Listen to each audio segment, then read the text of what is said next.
Essula ya 13. Awo Mukama n'agamba Musa nti, tuma abantu bakette ensi ya Kanani gye mpa abaana ba Isirayiri. Munajja omuntu ku buli kika ky'aba kitaabwe ne mumutuma, buli muntu omukulu mu bo. Awo Musa n'abatuma ng'ayima mu ddungu lya Palani ng'ekiragiro kya Mukama bwe kyali.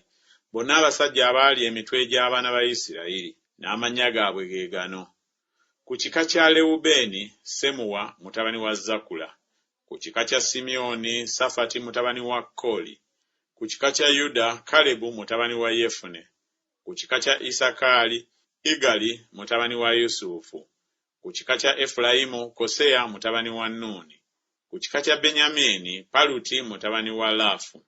Ku kika kya Zebuloni, Gadieri mutabani wa Sodi. Ku kika kya Yusufu, kye kika kya Manase, Gaadi mutabani wa Susi. Ku kika kya Dani, Amiyeri mutabani wa Gemali. Ku kika kya Aseri, Sesula mutabani wa Mikayiri. Ku kika kya Nafutali, Nakabi mutabani wa Vofesi. Ku kika kya Gaadi, Geweri mutabani wa Maki.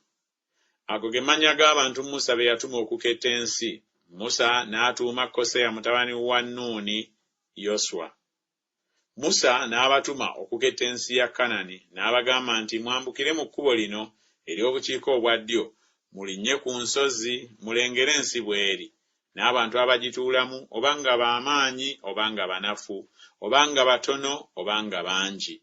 Era ensi bw'eri gye batuulamu, obanga nnungi obanga mbi, n'ebibuga bwe biri bye batuulamu, obanga nsiisira obanga mu bigo. Era ensi bw'eri, obanga njimu obanga nkalu, obanga mulimu emiti obanga temuli. Era mugume omwoyo, mulete ku bibala byamu. Era ebiro byali biro bya zabbibu ezisooka okwengera. Awo ne bambuka ne baketta ensi, okuva ku ddungu lya Zini okutuuka e Lekobu, okutuusa w'oyingirira e Kamasi. Ne bambukira obukiika obwa ddyo ne batuuka e Kebbulooni. Era Akimaani, Sesayi ne Talumayi, abaana ba Anaki, baali bali eyo. Era Kebbulooni kyali kyakamaze emyaka 7 okuzimbibwa, ne balyoka bazimba Zowani ekiri mu Misiri. Ne batuuka mu kiwonvu Esukoli, ne batemayo ettabi eryaliko ekirimba kimu ekya zabbibu, ne bakisitulira ku musituliro abantu 2, era baleeta ne ku makomamawanga ne ku ttiini. Ekifo ekyo ne kiyitibwa ekiwonvu Esukoli olw'ekirimba abaana ba Isirayiri kye baatemayo. Awo ne bakomawo nga bamaze okuketta ensi ennaku 4 nga ziyiseewo. Ne batuuka ne bajja eri Musa n'eri Alooni n'eri ekibiina kyonna eky'abaana ba Isirayiri mu ddungu lya Palani e Kadesi. Ne babaddiza ebigambo bo n'ekibiina kyonna, ne babalaga ebibala by'ensi. Ne bamubuulira ne bagamba nti twatuuka mu nsi gye watutuma, era amazima ekulukuta n'amata n'omubisi gw'enjuki, era bino bye bibala byayo.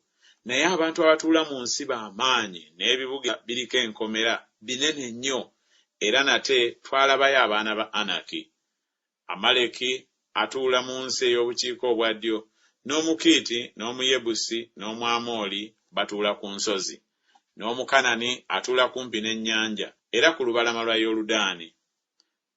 Kalebu n'asirisa abantu mu maaso ga Musa, n'agamba nti twambuke mangu ago tugirye, kubanga tuyinziza ddala okugiwangula. Naye abantu abaayambukira awamu naye ne bagamba nti tetuyinza kwambuka ku bantu abo, kubanga batukiza amaanyi. Ne baleeta ebigambo ebibi eby'ensi gye baali bakesse eri abaana ba Isirayiri nga boogera nti ensi gye twayitamu okugiketta, nsi eriira ddala abagituulamu, n'abantu bonna be twalaba omwo basajja bawanvu nnyo.